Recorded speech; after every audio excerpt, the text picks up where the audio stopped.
Europe's driest country, Spain, is getting drier. Parts that were green only 10 years ago have lost their colour. They can't support the animal life they once did. Emergency investment from the government into renewable energy sources just got a €100 million top-up. Spain is about to take its turn as the European Union's presidency under the system which is on the way out, and it plans to make climate change a priority. At local level, Barcelona has become a European pioneer in the field.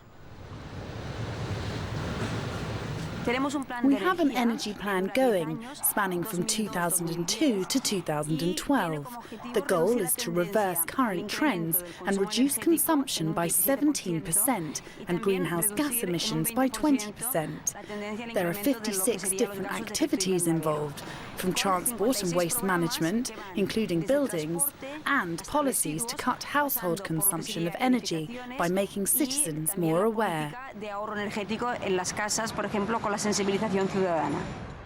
100 towns in the autonomous region of Catalonia are signed up to a common convention promoted by the European Commission encouraging efforts like this. The goal is to go beyond the 20% EU basic carbon dioxide emission reduction pledge in the next decade compared to 1990 levels.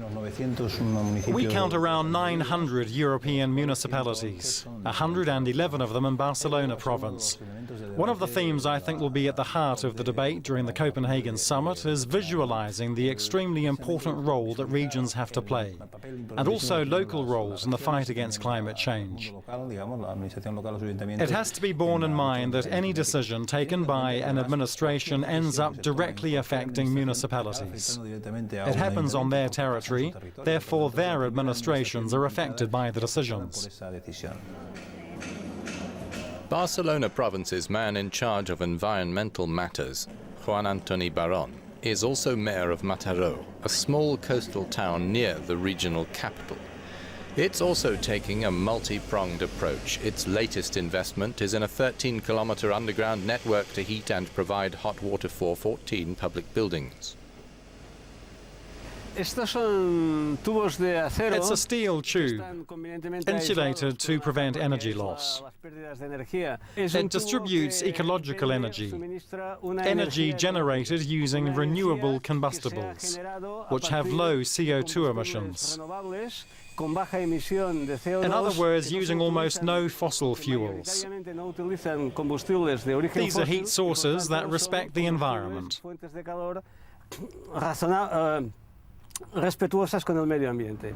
About 110 kilometers away, in grape-growing country, the Torres family is leaving no stone unturned in adapting to climate challenges.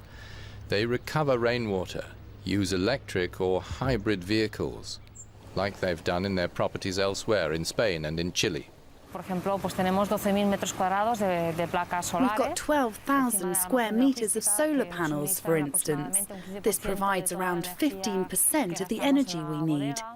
We also have a water purification system that we're developing, studying how to make the process even better.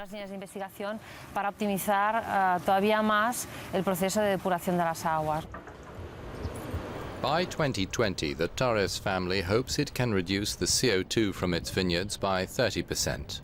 On a larger scale, that is also the target set by the European Parliament in a huge majority vote 1 year ago.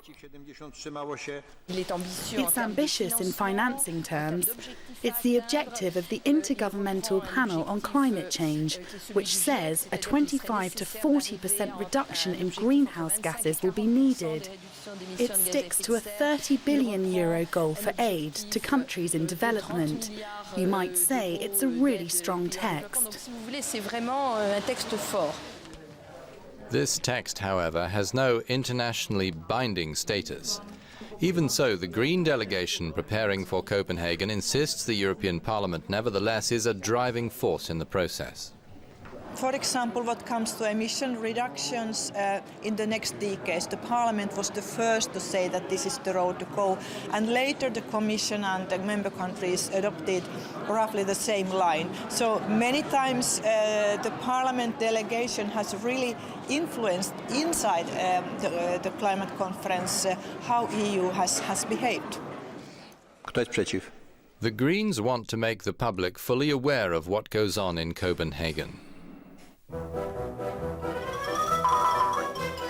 Ladies and gentlemen, welcome to the Climate Circus. Their latest internet campaign they call the Climate Circus. This shows world leaders' weak areas.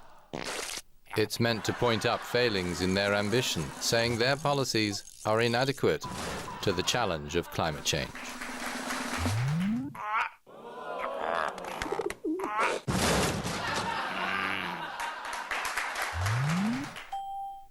But other voices in the Parliament say human activity has no impact on climate, pointing out that colder and warmer periods have succeeded each other throughout history. We have to get away from this mad belief in CO2, what I call the great carbon myth, because it will destroy our economies and it will impoverish our grandchildren. We have quite a low level of CO2 in the atmosphere today compared to the Earth's history.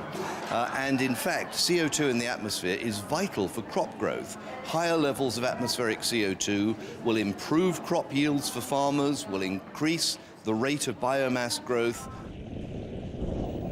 This sort of argument is hotly contested on the ground, temperatures rising, deeply concerning anyone in agriculture. The wine sector is strongly affected because there are consequences for the maturing rates of grapes. This has an economic knock-on effect because the vineyards give less in quantity and quality.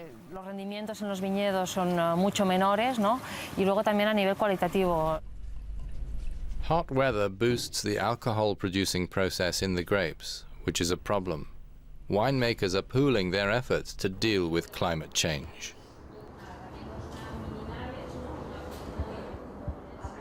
We expect an increase in temperatures and dry periods. We have two samples, one grown under temperatures taken over the past 2 years, the other subjected to a higher temperature. Some big wine interests are buying land at higher altitude, but if average global temperatures rise by more than 2%, it's feared all efforts to adapt may prove fruitless.